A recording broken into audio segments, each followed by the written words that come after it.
नमस्कार, आदाब। Red Mac दुनिया में आपका स्वागत है। मैं हूं सौरभ कुमार शाही। ईरान अमेरिका के बीच जंग बंदी हो गई है, एटलीस्ट पेपर पे हो गई है। अब सही में होती है या नहीं, ये आगे बात करेंगे। लेकिन क्या ये जंग बंदी टिकेगी? क्या ये चल सकती है? अभी टेक्निकली देखें तो 2 हफ्ते के लिए जंग बंदी हुई है और फिर ये कहा गया है कि उसी 2 हफ्ते के दौरान कॉम्प्रिहेंसिव डील दोनों देशों के दरमियान होंगे। पिछले कई हफ्तों से पाकिस्तान इसको ब्रोकर करने की कोशिश कर रहा था, जिसमें टर्की, सऊदी अरब और ऑफ कोर्स लास्ट के पिछले 10 दिनों में चाइना शामिल हुआ। डोनाल्ड ट्रंप ने अपने बयान में ये कहा है कि चाइना के शामिल होने के बाद, चाइना के पुश के बाद ईरान इसके लिए अग्री हुआ है और इसमें चाइनीज़ फॉरेन मिनिस्टर का बहुत बड़ा रोल है। चाइना ओपनली इसका क्रेडिट नहीं ले रहा है। पाकिस्तान ऑफ कोर्स उसने क्रेडिट ली है क्योंकि they were acting as the go between, उन्होंने इसको निगोशिएट करवाया है। सबसे बड़ी चीज़ जो पिछले हफ्ते और इस जो कल रात के दरमियान देखी गई, जो मेजर चेंज था, वो ये था कि जब पिछले हफ्ते ईरान ने अपना 10 पॉइंट प्रपोजल भेजा था तो अमेरिका ने उसको रिजेक्ट कर दिया था। हालांकि एक प्रेस कॉन्फ्रेंस में डोनाल्ड ट्रंप ने हल्का सा मेंशन किया था। उन्होंने कहा था कि वो 10 जो पॉइंट्स, जो प्रपोजल ईरान की तरफ से, उन्होंने 10 पॉइंट नहीं बोले थे, उन्होंने कहा था जो प्रपोजल ईरान की तरफ से आया है वो रीजनेबल है but it is not enough.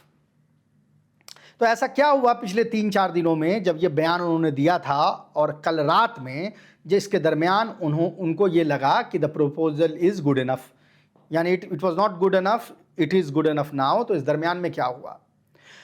I think जो सबसे बड़ा चेंज था वो ये इस्फहान ऑपरेशन था। इस्फहान ऑपरेशन एक्सट्रैक्शन ऑपरेशन था, लेकिन एक्सट्रैक्शन पायलट का नहीं, एक्सट्रैक्शन न्यूक्लियर मटेरियल का था। जब ये पता चल गया कि ये पॉसिबल नहीं है और इतनी बड़ी तादाद में प्लेन्स अमेरिका के जो हैं वो डिस्ट्रॉय किए गए हैं, तो डोनाल्ड ट्रंप के जो एडवाइजर्स थे, जो उनको ये वॉर लड़ने के लिए कह रहे थे, उनके बातों का पलड़ा जो है वो हल्का होने लगा। और वो जर्नल और वो एडवाइजर्स जो ये कह रहे थे कि ये वॉर डिजास्ट्रस है, इसको कंटिन्यू करने का कोई मतलब नहीं है, उनका पलड़ा भारी होने लगा। 10 प्लेन 2 दिन के अंदर में लूज़ करना अमेरिका के लिए बहुत बड़ा डिजास्टर था। जाहिर है कि अगर उसके बाद इस तरह का एक्सट्रैक्शन और प्लान किया जाता या ट्रूप्स ऑन ग्राउंड प्लान किए जाते तो अमेरिका को और बहुत बड़े लेवल पे नुकसान झेलना पड़ता। इसीलिए ये डील जो है वो फिलहाल हुई है। लेकिन अभी, जैसा वो अंग्रेजी में कहावत है, there are many a miss between the cup and the lips, यानी अभी इसमें बहुत चीज़ें करनी है। डोनाल्ड ट्रंप ने जो अपने बयान दिए हैं उसमें वो 10 सूत्रीय जो डिमांड हैं ईरान के, उसका उसने मेंशन किया है। ईरान ने अपने बयान में जो डोनाल्ड ट्रंप के 15 सूत्रीय फ्रेमवर्क है उसका मेंशन किया है। यानी अब इसके दरमियान में ही कोई चीज़ निगोशिएट होगी। बहुत सारे ऐसे इशूज़ हैं जिसको आप कह सकते हैं स्टिकी इशूज़ हैं, यानी जिनको थ्रैश आउट करने में पॉलिटिकल विल भी चाहिए और अपने इंटरनल जो ऑडियंस है उसका कॉन्फिडेंस भी चाहिए। एक चीज़ जो ईरान में देखा गया वो ये कि जनता बहुत बड़े तादाद में अपनी हुकूमत के साथ थी।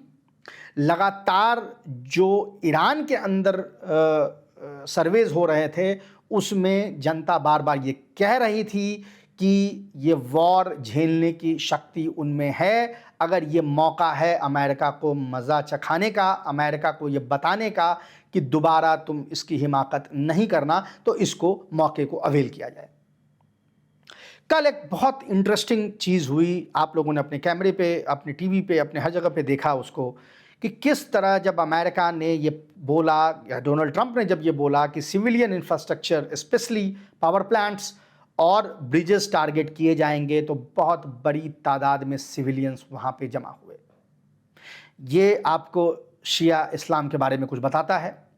आप ये दुनिया में और कहीं भी नहीं देखेंगे।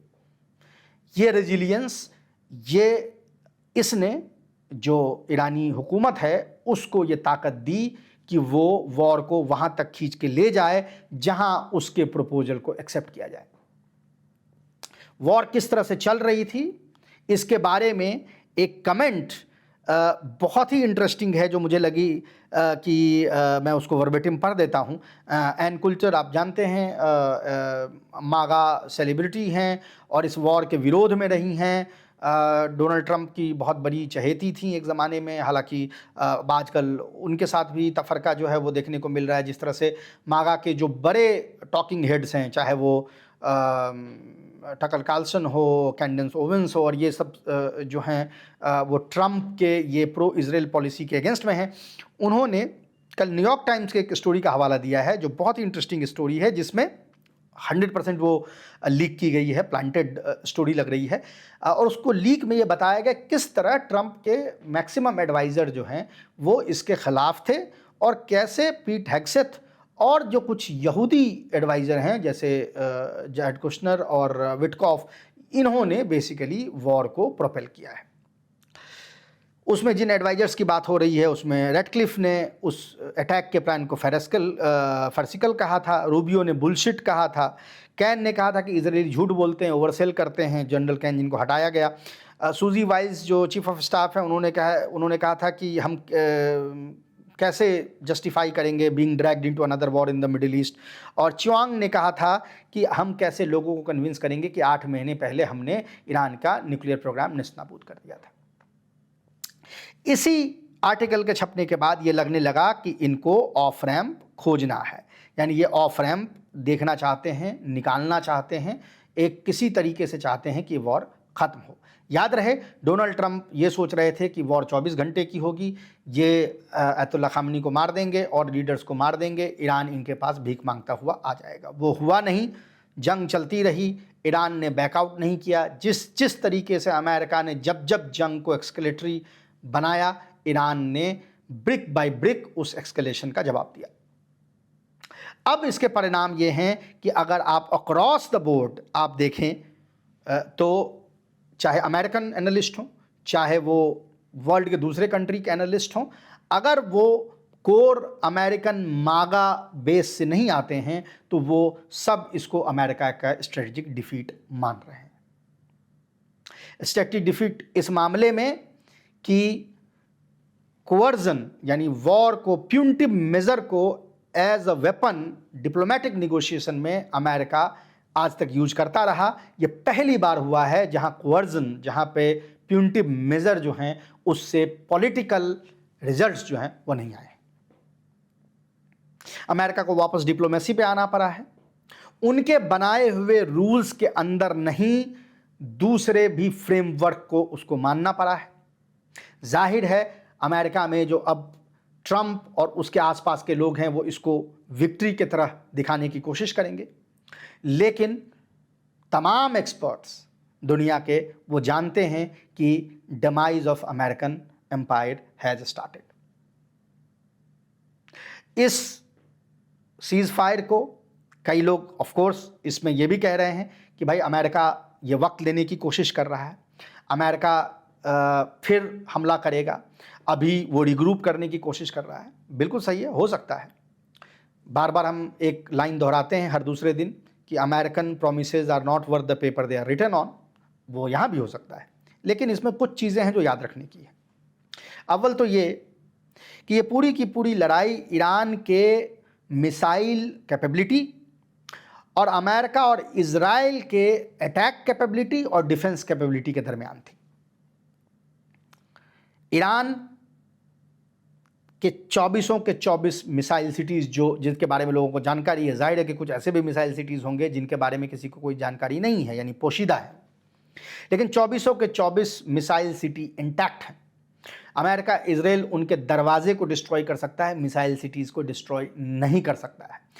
सबसे कमज़ोर, यानी कि जिसके ऊपर सबसे कमज़ोर पहाड़ था यज़्द में, अगर उसको नहीं डिस्ट्रॉय कर पाया तो जाहिर है कि उससे ज़्यादा डीपली बेरीड जो मिसाइल सिटीज़ हैं, उससे ज़्यादा रीइंफोर्स्ड मिसाइल सिटीज़ हैं, उनको कोई भी नुकसान नहीं हुआ। दरवाज़ों का नुकसान, वो बार बार अमेरिका कोशिश करता था कि उनके गेट्स को डिस्ट्रॉय कर दें ताकि मिसाइल को निकालने में दिक्कत हो, लेकिन यज़्द जिस पे कि हर दिन हमला हुआ, यज़्द मिसाइल सिटी पे, वहाँ से भी ईरान लगातार मिसाइल फायर करता रहा। ईरान की मिसाइल बनाने की कैपेबिलिटी भी इंटैक्ट है, हो सकता है कि जैसे महीने में 150 मिसाइल्स वो बना पा रहा था, 150 मिसाइल अभी ना बना पाए, 50 मिसाइल बना पाए, 60 मिसाइल बना पाए, लेकिन वो सलाहियत अभी इंटैक्ट है। उसके कंपैरिजन में अमेरिका डिफेंस मिसाइल्स बनाएगा, उसकी कैपेबिलिटी महीने में डिफेंस मिसाइल बनाने की 1 या 2 है। साल में अगर आप 12 बना रहे हैं तो आप उसको मैक्सिमम 20 बना सकते हैं, 25 बना सकते हैं। लॉन्ग रेंज JASSM जिसके ख़त्म होने के बाद अमेरिकन को ईरान के अंदर जाना पड़ा और जब बड़ी तादाद में उनके प्लेन्स मार के गिराए जाने लगे, वो मिसाइल्स भी बनाने की कैपेबिलिटी साल की बहुत लिमिटेड है। लिमिटेड मतलब 100 से भी कम। तो अगर 8 महीने बाद, 5 महीने बाद, 6 महीने बाद, 6 महीने बाद अमेरिका वापस अटैक करने की कोशिश करता है, तो आपने कॉन्ग्रेचुलेशंस 12 नए इंटरसेप्टर बनाए हैं और 20 नए JASSM बनाए हैं। ईरान ने 50 के रेट से भी 300 नए मिसाइल बना लिए हैं। यानी वो इक्वेशन अभी भी चेंज नहीं होगा। अगर अमेरिका अटैक करने की कोशिश करता है, ना तो IRGC के सलाहियत में कोई कमी है, ना तो IRGC के नो हाउ में कोई कमी है। ये चीज़ वापस से कंटिन्यू की जा सकती है। जाहिर है इसको लेके तरह तरह की कमेंट्रीज अभी कुछ दिनों में आएंगी। इसमें बहुत चीज़ थ्रैश आउट होनी है। वॉर अभी सीज फायर हुआ है। अमेरिका ने पहले कहा कि इसमें लुबनान शामिल है। आज इजराइल ने फिर, अभी जब मैं ये रिकॉर्ड कर रहा हूँ 6:30 बजे के आसपास, तब बड़ा हमला किया है लेबनान पे। इजराइल ने 100 ठिकानों पे 10 मिनट में हमला किया है। तो कई चीज़ें अभी थ्रैश आउट होनी है, क्या इसमें शामिल है, नहीं है, अमेरिका कितना रेन इन कर सकता है। क्योंकि याद रहे कि डोमेस्टिकली नेतन्याहू के लिए ये बहुत ही बड़ा झटका है। मैं आपको एक बयान पढ़ के सुनाता हूँ और ये बहुत ही इंटरेस्टिंग बयान है। ये आया है यार लैपिड की तरफ से, जो इजराइल के ऑपोजिशन मेंबर हैं। उन्होंने कहा है, there has never been such a political disaster in all our history. Israel was not even at the table where decisions were made concerning the core of our national security. Israel उस table पे भी नहीं था जहां ये decision, यानी Israel को bypass करके ये डिसीजन लिया गया है और नेतन्याहू ने ये ह्यूमिलिएशन करवाया है। ये कोई छोटी चीज़ नहीं है। अगर आप इसको देखें तो ये बताता है कि कैसे when push came to shove, Donald Trump ने अमेरिकन इंटरेस्ट और रदर अपना पॉलिटिकल इंटरेस्ट को इजराइल के पॉलिटिकल इंटरेस्ट के ऊपर रखा। ये चीज़ यहाँ पे बिल्कुल बयान होती है। दूसरा ये कि अगर आप इसके ग्लोबल कॉन्सिक्वेंसेस देखेंगे तो वो भी बहुत हैं। GCC कंट्रीज़ जिसने अपना पूरा का पूरा सिक्योरिटी एक तरीके से रेंट आउट कर दिया था अमेरिका को, उनके लिए भी ये बहुत इम्पॉर्टेंट पॉइंट है हिस्ट्री में। क्या वो ईरान के साथ मित्रवत व्यवहार रख के ईरान को सिक्योरिटी प्रोवाइड करते हुए यहाँ रहना चाहते हैं, या वो दूसरे वॉर का इंतज़ार करेंगे जहाँ पे प्रोबेबली अब उस किस्म से अमेरिकन अम्ब्रेला, सिक्योरिटी अम्ब्रेला नहीं होगा जिस किस्म का सिक्योरिटी अम्ब्रेला उसको आज तक मिला हुआ था। ये पूरे के पूरे GCC कंट्री के सिक्योरिटी आर्किटेक्चर को रिट्यून करेगा। ये भी इस वॉर का बहुत इम्पॉर्टेंट पहलू है। कुछ चीज़ें और हैं जो यहाँ बताने की हैं। एक कि अमेरिका के अंदर भी जिस तरीके से 2 लेवल पे चीज़ें हुई। एक तो the complete absence of anti war movement, उसके पीछे कई कारण हैं। एक तो वो, मैं बार बार ये कहता हूँ कि अमेरिकन पब्लिक और अमेरिकन पॉलिटिकल क्लास में मैं ज़्यादा डिफरेंस नहीं करता। दोनों मॉरली करप्ट हैं और इसमें कोई बहुत ज़्यादा गुंजाइश नहीं बचती। There was of course anti war sentiments, लेकिन कोई भी एंटी वॉर मूवमेंट इसके दरमियान में नहीं दिखा। लेकिन पॉलिटिकल क्लास जो है उसमें एक खतरे की घंटी बज रही है। वॉर के अगेंस्ट लोग सड़क पे ना निकले हों, लेकिन ओपिनियन उनका है। एक बहुत इम्पॉर्टेंट ट्वीट रो खन्ना जो डेमोक्रेट पार्टी के लीडर हैं, उसने एक बहुत इंटरेस्टिंग ट्वीट किया जिसमें उन्होंने बहुत लताड़ा है कांग्रेस को कि उसने इस इलीगल वॉर के रोकने के लिए कुछ नहीं किया। और उन्होंने थैंक यू किसको बोला है? टकर कार्लसन को और मार्जोरी टेलर ग्रीन और जो कंजर्वेटिव फैक्शन के वो लोग जो इस वॉर के विरुद्ध थे, उसके साथ उन्होंने एक जॉइंट मैकेनिज्म बनाने की बात की है। ये इसके दूरगामी परिणाम होने हैं। यानी अमेरिका में जो हम बार बार ये कहते थे कि डेमोक्रेट और रिपब्लिकन जैसी कोई चीज़ नहीं है, बेसिकली एक वॉर पार्टी है और एक एंटी वॉर पार्टी है। वो वॉर पार्टी के सामने अब एंटी वॉर पार्टी जो बहुत छोटी थी, बहुत ही 2-3 लोग उसमें थे शामिल, वो अब एक तरीके से फॉर्म होने लगेगा और इसमें अक्रॉस द बोर्ड शामिल होंगे। रो खन्ना का ये ट्वीट, इसका बहुत ही लॉन्ग टर्म इम्पैक्ट होने वाला है। जहां तक डील के टर्म्स का सवाल है, जाहिर है कि अभी भी अगर आप ईरान के 10 पॉइंट्स फ्रेमवर्क को देखें और अमेरिका के 15 पॉइंट फ्रेमवर्क को देखें तो वो दोनों अपने अपने तरीके से मैक्सिमलिस्ट हैं।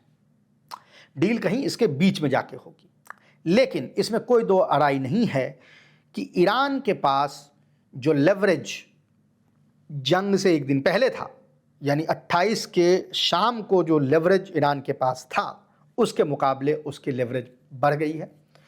अब अमेरिका अपने मैक्सिमलिस्ट पोजीशंस को इम्पोज नहीं कर सकता है, ईरान के पोजीशन को भी उसको आत्मसात करके चलना पड़ेगा और ये आज तक नहीं हुआ था। ये बताता है कि अमेरिका का लॉन्ग टर्म स्ट्रेटेजिक डिक्लाइन यहाँ से शुरू होता है।